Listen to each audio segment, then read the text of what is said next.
Baik, Assalamualaikum warahmatullahi wabarakatuh. Kita masuk bab 9 berkenaan dengan kimia industri, iaitu alloy. Okey, cikgu dah suruh kamu baca tadi sebelum kelas. So, kita jumpa perkataan baru hari ini. Apakah alloy? So, alloy ialah campuran beberapa jenis logam. Campuran beberapa jenis logam atau campuran logam dan bukan logam mengikut peratusan yang tertentu. Okey, ini maksud dia. Maksud dia macam ni. Okey, jika kita ada satu logam X, okey, lebih kurang 10%, kita tambah satu lagi logam X yang lain lebih kurang 90%, kita dapat logam yang baru, iaitu logam Z. Jadi logam Z inilah kita panggil sebagai alloy. Alloy dia, sifat dia, dia campuran. Sama ada logam dengan logam ataupun logam dengan bukan logam. Okey. Contoh alloy yang ada di sekeliling kita. Contoh alloy ialah loyang. Ya, sekejap cikgu ni pointer.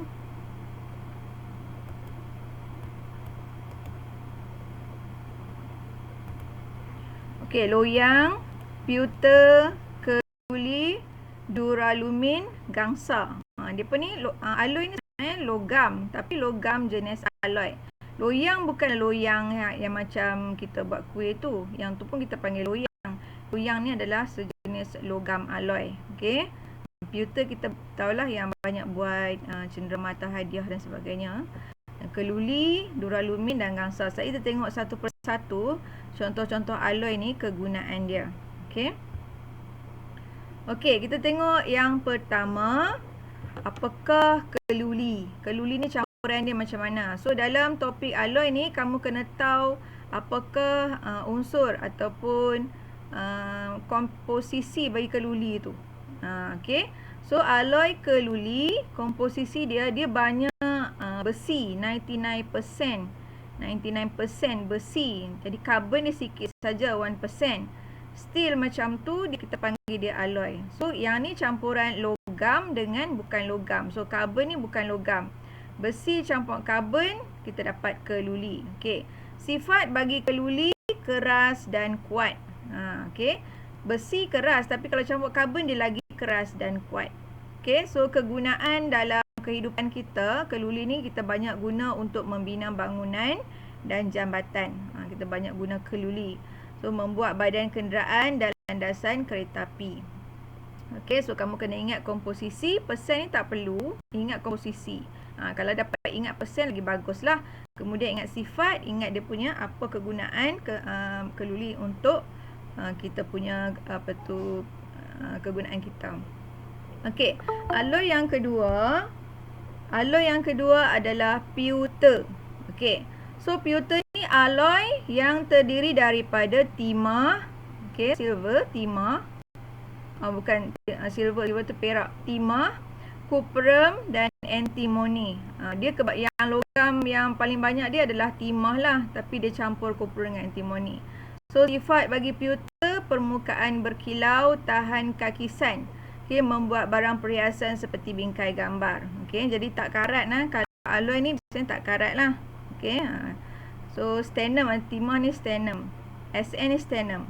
Okey, cuprum Cu, SB ni antimony. Kemudian kita ada yang ketiga, alloy yang ketiga iaitu gangsa. Gangsa ni banyaknya logam cuprum. 88% cuprum, timah 12% saja. Jadi sifat dia keras, tahan kakisan. Tahan kakisan ni bermaksud dia tak karat. Dia tak karat. Warna yang cantik. Warna cantik gangsa ni. So, boleh membuat tugu, okay, ukiran logam, duit shilling, pingat dan sebagainya. Jadi kita guna sebab ada keistimewaan bagi alloy gangsa. Okay, next. Loyang. Jadi, loyang ni adalah alloy yang terdiri daripada cuprum 75% dengan zinc 25%. Cuprum dengan zinc. Kemudian dia punya sifat kuat, permukaan berkilat, mudah ditempa. Mudah ditempa bermaksud kita mudah buat benda-benda lain, kita boleh bentuk dia lah, mudah dibentuk maksud dia. Okey, warna keemasan. Okey, kita buat kunci, tombol pintu, alat muzik, contoh trompet dan sebagainya. Okey. Okey. Yang terakhir, ni jarang dengar kan? Ini adalah alloy duralumin. Okey, duralumin ni dia ada banyak komponen. Yang paling banyak adalah aluminium. Tengok nama pun kita boleh agak lah logam apa. Alumin ni maksudnya aluminium lah. So, dia punya logam paling banyak dia 95% adalah aluminium, 3% kupra, magnesium 1%, mangan 1%. Okey, sifat duralumin ringan tapi kuat dan tahan kakisan. Jadi kita buat badan pesawat. Yang ni selalu ditanya dalam peperiksaan, especially yang objektif. Duralumin nak buat apa? Nak buat badan kapal terbang sebab dia ringan tapi kuat. Jadi bila nak buat badan kapal terbang, nak terapung di udara, dia kena ringan. Ringan tapi syarat dia kuat. Kita gunalah alloy duralumin. Okey. Okey, ini antara kegunaan lain duralumin lah. Okey, nak buat alat senjata. Okey, kebanyakannya badan pesawat lah. Okey, kita guna duralumin. Okey. Umumnya, okey, kita nak beza sekarang. Apa beza antara logam tulen dengan alloy? Okey. Secara umumnya kita belajar logam tulen. Okey, perkataan tulen ni adalah lembut dan mudah terkakis. Okey. Apa maksud dia? Maksud dia macam ni. Okey. Jadi bila logam tulen ni lembut, bila lembut ni, maka tak sesuai lah kita nak buat macam-macam benda. Contoh kalau kita nak buat cincin kan. Kalau kita guna emas tulen, cincin tu dia mudah bengkok. Ataupun gelang tu mudah bengkok sebab dia logam tulen. Kita kena tambah lagi logam yang lain untuk bagi emas tu kuat. Okey. Jadi kita biasa dengar kan emas 916. Maksud dia 91.6% tu emas. Yang balance tu adalah logam lain. Dia bukan 100% tulen. Okey. Jadi proses pembentukan alloy, kita panggil proses tu pengaloyan. Okey, dilakukan untuk membaiki sifat logam tulen. Okay, apa sifat logam tulen yang saya beritahu tadi? Sifat logam tulen adalah lembut. Jadi kita nak perbaiki sifat lembut ni, kita kena tambah logam lain ataupun yang bukan logam untuk bagi logam tu lebih kuat. Nama dia bukan logam tulen lagi lah. Nama dia sekarang adalah alloy. Okey. Okey. Jadi sebenarnya atom di dalam logam tulen tersusun secara teratur dan berlapis-lapis. Okey. Jadi bila dia susun teratur, logam tulen tu mudah menggelongsor. Okey. Contoh macam ni. Okey. Yang ni lah logam tulen. Dia susun teratur je. Bila susun teratur, dia mudah bergelongsor. Okey, lapisan atom dalam logam ni mudah menggelongsor. Disebabkan susunan dia teratur dan berlapis-lapis. Okey, contoh kalau kita kenakan daya, contohnya kita ketuk ke, kita tekan ke, dia lembut. Dia lembut, dia jadi mudah penyet. Itu maksud dia kata lembut tu. Ya. Jadi apa yang kita buat, proses pengaloyan ni dia membaiki keadaan logam yang lembut tu. Okey. Apabila satu atau lebih unsur logam. Okey. Tadi kita tengok kan ada alloy yang kita tambah satu saja. Macam keluli, dia punya basic logam dia adalah besi. Tapi kita tambah 1% saja karbon kan. Ada yang lebih unsur logam. Contoh duralumin ni ada lebih kurang 3 unsur lain. Okey. Atau bukan logam dicampurkan ke dalam logam tulen. Atom-atom ni menyukarkan pergelongsoran. Tadi kalau dia pure punya logam, dia senang menggelongsor. Tapi kalau kita bubuh atom baru, atom logam ataupun atom bukan logam, dia susahlah atom-atom tu nak menggelongsor. Ya, demikian kerana atom unsur asing mempunyai saiz yang berlainan. Jadi alloy ni, tengok yang warna hijau ni. Alloy adalah lebih kuat dan keras berbanding logam tulen. Okey. Contoh macam ni. Ni logam tulen. So susunan dia sangat teratur, tapi dia punya kelemahan dia lembut. Lembut sebab dia mudah menggelongsor. Atom logam tulen mudah menggelongsor. Bila kita campur atom unsur asing, nampak saiz dia berbeza. Kita campur ni proses pengaloyan. Jadi bila kita kenakan satu tindakan, dia susah nak menggelongsor. Sebab itu alloy ni dia lebih kuat. Nampak saiz lain-lain kan? Jadi dia duduk di antara atom-atom bagi logam tulen. Ini maksud alloy. Okey. Kita masuk pula alloy superconductor. Yang ni alloy tapi dia power lagi. Itu maksud dia superconductor. Okey.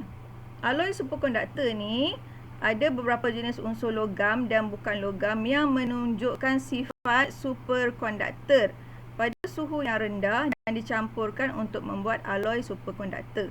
Okey. Apa maksud dia? Jadi superconductor ialah bahan yang boleh mengalirkan arus elektrik pada kecekapan yang tinggi tanpa rintangan. Jadi alloy ni dia logam tapi dia boleh mengalirkan arus yang sangat tinggi. Sebab tu cikgu tunjuk gambar ni, nampak ni kereta api laju ni. Kereta api laju ni sebenarnya dia diperbuat daripada alloy superconductor. Dia boleh pergi dengan laju tanpa sebarang rintangan ataupun geseran di antara landasan ni dengan kereta api ni. Okay. Jadi superconductor juga berupaya untuk menolak medan magnet dan menyebabkan bahan superconductor terapung apabila diletakkan di atas magnet. So dia power lah. Okay. Alloy superconductor ni. So alloy superconductor kita buat macam ni lah untuk buat kereta api laju. Okay. Pembuatan landasan kereta api berkuasa tinggi. Yang ni banyak kat Jepun ni. Okay. Supaya kereta api dapat bergerak secara terapung. Bayangkan dia tak ada geseran ni. Dia terapung. Tapi dia ada kuasa magnet. Dapat mengelakkan geseran antara landasan dengan badan kereta api. Okay. Jadi kereta api ni bergerak sangat-sangat laju. Okey. Selain daripada itu, alloy superconductor digunakan dalam MRI, pengimejan resonan magnetik, untuk cek dalam badan kita ni ada masalah ke, sel kanser ke. Okey, digunakan dalam MRI untuk pengimejan perubatan. Okey. Selain tu sebelum lagi cikgu nak kamu tengok buku teks, cikgu nak terang tentang eksperimen sikit. Okey. Jom kita tengok soalan uji minda. Okey, antara proses berikut yang manakah menambahkan kekerasan sesuatu logam? Senang saja, soalan sains sangat senang. Kalau kamu faham pun cikgu ajak, boleh jawab. Jawapan apa? B. Senang sangat kan? Keyword dekat sini menambahkan kekerasan. Sebab kita tahu logam tulen lembut. Jadi kalau nak tambah kekerasan, kita tambah satu logam lain. Kita panggil pengaloyan. Okey, jawapan B. Okey, good. Nombor 2. Okey. Boleh type, boleh jawab. No problem. Nak buat sudu dan garfu.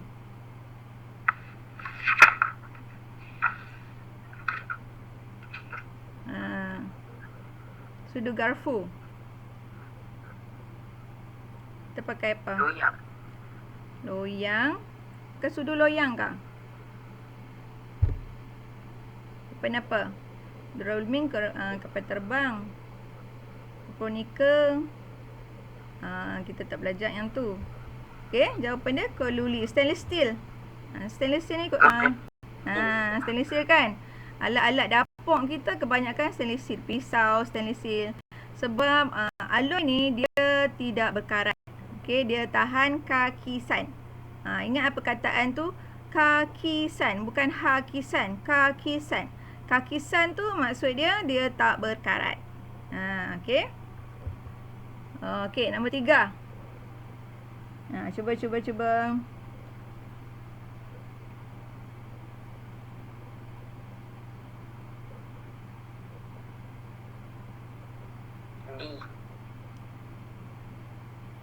D ke B? Daun. Okey, good. Okey. Dileburkan dan ditambah unsur lain. Okay, keyword dia perkataan ni, unsur lain. Maksudnya kita nak tambah logam atau bukan logam untuk menambahkan kekuatan emas tadi. Okey. Okey, jadual menunjukkan dua jenis. Ini soalan struktur Okey, jadual menunjukkan dua jenis alloy bersama komposisi masing-masing. Keluli, kemudian dia bagi besi, kemudian dia bagi atom X. And then duralumin, dia bagi 95% metal Y kita tak tahu apa dia. Kemudian kupra, mangan, magnesium. Okey, agak-agak kamu apakah atom X? Karbon. Pandai. Okey, good. Karbon, senang kan? Kulit ni gelap-gelap hitam sikit. Karbon lagi dibagi jadi macam kelabu hitam untuk besi. Duralumin? Aluminium. Very good. So nama pun dekat alumin ni maksud dia aluminium. So metal Y adalah aluminium. Senang yang boleh dapat A+. Okey.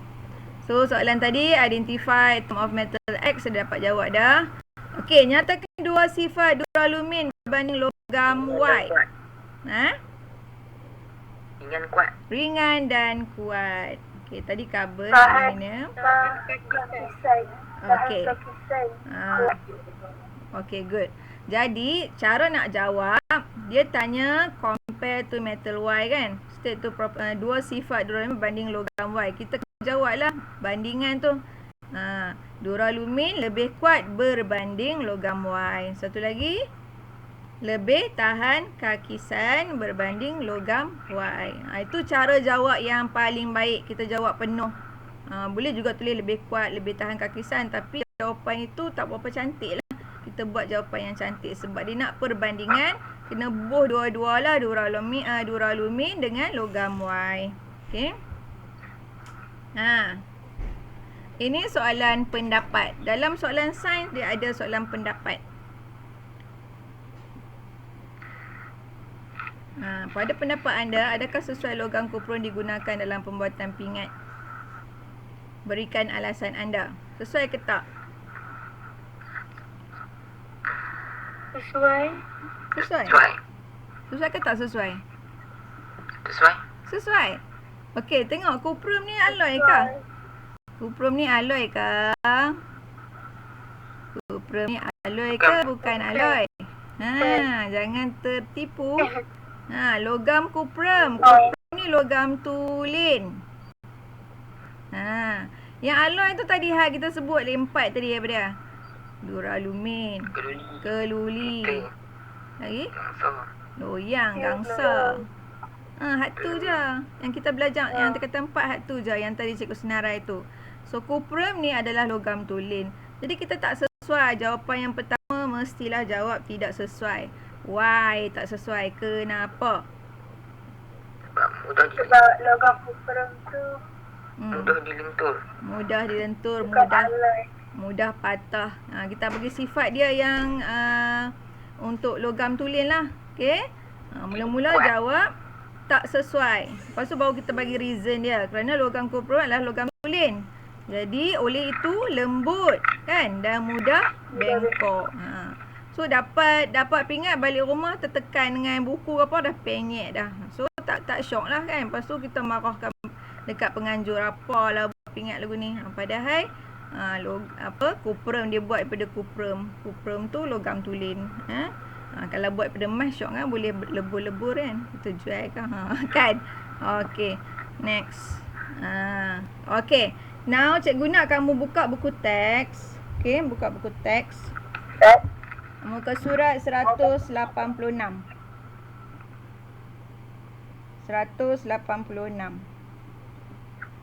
Okey. Sat lagi kamu tengok dekat Telegram, cikgu akan bagi video sebab kita mungkin tak sempat nak buat eksperimen, banyak eksperimen nak buat. Cikgu bagi video, kamu tengok video tu. Kemudian untuk dia punya prosedur dia lah. Okey. Sebelum tu kita tengok dulu buku teks. Okey. Eksperimen 9.1 ni dia tujuan dia kita nak mengkaji sama ada alloy tu keras ataupun logam tulin yang keras. Okey. So pernyataan masalah, adakah alloy lebih keras berbanding dengan logam tulin? Semua kan dah buka ke buku? Okey, so hipotesis kita alloy lebih keras berbanding logam tulen. Jadi pembuli ubah kita dapat tahulah manipulasi jenis bongkah. Okey, tengok bongkah yang bawah tu dalam gambar tu. Kita akan guna dua jenis bongkah. So bongkah kuprum, satu lagi kita guna bongkah gangsa. Okey. Kemudian apa yang kita buat? Nampak tak pemberat 1 kilogram tu? Dan kita letak bola keluli. Kemudian kita potong benang. Boleh bayang pemberat tu akan jatuh atas bola keluli. Bila jatuh tu kita buat keluar bola keluli. Kita akan tengok lekukkan. Diameter lekukkan bongkah kuprum. Kita ambil pembaris, kita ukur. Berapa lekukkan. Buat 3 kali. Kemudian kita ulang eksperimen. Kita letak bongkah gangsa pula. Ulang balik eksperimen. Potong benang. Pemberat tu akan jatuh atas bola keluli. Dan kita tengok lekukkan yang terhasil. Okey. Lepas habis eksperimen, dapatlah bacaan dia ni. Cikgu shortcut terus kepada keputusan. Sebab nanti kamu kena buat eksperimen ni. Buat laporan. Okey, kena buat laporan sebab ni eksperimen wajib. Kita dah ada setakat ni 3 eksperimen wajib lah. Itu mula-mula yang yang Tulang padat tu. betul-betul. Tulang padat tu. Kemudian pertumbuhan kacang tu kan. Yang ni yang ketiga. Okey. So boleh buat dalam cuti ni. Okey, so bacaan kamu boleh catat bacaan. Kat sini bacaan dia berapa? Boleh nampak tak? Tak nampak. Tengok cikgu punya betul pointer ni. So sini 0, 0.1, 0.2, 0.3. So kamu catat bacaan 1 adalah 0.3. Okey, bacaan 2 0.2. Ni untuk kuprum, untuk logam tulen. Bacaan 2 0.2. Kemudian bacaan 3 1, 2, 3, 4. Sekejap. 1, 3 juga. 0.3. Jadi purata macam mana? Purata kita nak buat pengiraan purata. Tambah lagi. Tambah ketiga-tiga bacaan, kemudian bahagi dengan 3. Pastikan titik perpuluhan mesti seragam. Kalau 2 tempat puluhan, semua 2. Kalau 1, semua 1. Mesti seragam. Okey? Itu cikgu dah bagi keputusan. Dan kita tengok keputusan bagi diameter lekuk pada gangsa. Okey, bacaan 1, 0.2. Nampak? Dia sebab dia kuat, jadi diameter dia kecil sikit lah. Dia tak bengkok banyak sangat lah. Dia tak lekuk banyak sangat lah. Okey, bacaan 2, 0.1. Nampak kan? Tengok anak panah tu. 0.1. Okey, bacaan ketiga 0.1 juga. 1 ke? 0.1. Ni yang kecil ni. Okey. Jadi kita dapat tahulah di antara gangsa dengan kuprum. Gangsa ni alloy dia lagi kuat. Sebab tu lekukan dia tak besar. Dia keras. Okey. Jadi untuk eksperimen 9.2, nanti cikgu bagi video juga. Tapi senang je eksperimen ni, kalau kamu nak try di rumah pun boleh. Cuba tengok buka surat 187. Untuk bak alloy ni kita buat 2 eksperimen. Kita nak tengok ketahanan terhadap kakisan. Terhadap kakisan ni maksudnya terhadap karat. Antara alloy dengan logam tulen. So dalam tabung uji tu kamu boleh buh dalam botol ke apa. Letak air je, biar dalam seminggu ke ataupun 5-6 hari kita boleh nampak dah. Satu, beli paku besi yang tulen. Kalau ada kat rumah boleh guna je. Satu lagi paku keluli. Kita biar tunggu. Kita mesti nampak lah. Tengok untuk paku besi, dia punya keputusan agak-agak ada tak karat. Lapisan perang tu ada tak? Dalam masa 7 hari. Adil kan? Ada kan? So jawapan dekat keputusan tu untuk paku besi, ada lapisan perang. Ada lapisan perang. Kalau paku keluli, ada ke tak ada? Tak ada. Tiada lapisan perang. Senang je. Dua-dua eksperimen ni mudah saja. Okey. So, homework kamu yang itulah. Lengkapkan buku proses amali muka surat 124 hingga 130. Okey. Kalau tak faham, tak dapat apa-apa jawapan, boleh tanya cikgu. Okey, laporan eksperimen ni kamu buat tolong buat. Sebab yang ni nak masuk dalam PK. Lepas SPM nanti ada sijil PK. Kalau tak siap, susahlah cikgu nak bagi markah. Kamu buat. Ni cuti seminggu ni buat pelan-pelan, jangan stres. Okey, ada soalan tak? Bab ni senang je kan? Ada soalan tak? Tak ada. Okey, kalau tak ada, kita jumpa insya-Allah. Kalau lah dibuka sekolah, lepas cuti kita jumpa di sekolah. Kalau disambung, kita masih lagi PDPR. Okey. So, itu sahaja untuk hari ini. Okey, kita jumpa lagi. Assalamualaikum warahmatullahi wabarakatuh. Terima kasih cikgu. Okey, sama. Baik.